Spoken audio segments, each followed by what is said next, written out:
Hello guys, welcome back to this channel. In today's tutorial, I'm going to show you how we can use PowerPoint application on computer.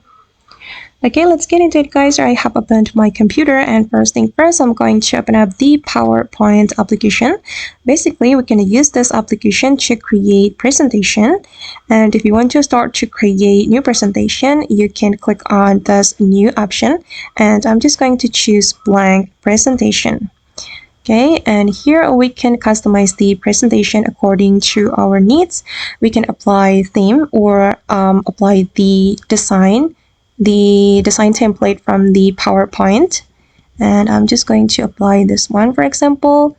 Then we can add a title for our presentation. I'm just going to type in my presentation like this. You can also add subtitle if you want. Okay, just like that. And if you want to create new slide, you can go to the home and then choose new slide. Okay, you can choose how many slides you want to add to your presentation.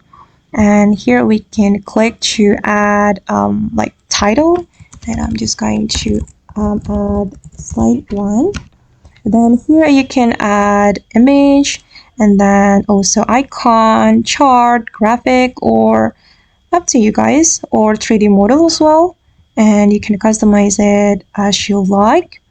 Then you can also apply transition between one slide to another slide.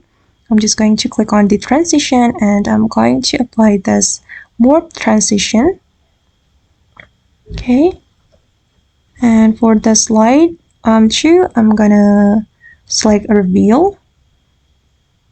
And I'm going to select random bars as well. Okay, and now the transition has been applied to my slide and I'm going to take a look at the preview. Wait. Okay, you can also apply animation to your tags if you want. I'm going to apply animation to this title. We can go to animation and choose the animation that we want to apply. I'm just going to choose, for example, this one. Okay, and as you can see that the animation has been added to my text. Alright guys, and that's how basically we can use PowerPoint application. I hope this video will be useful for you. Thank you so much for watching and see you in the next video.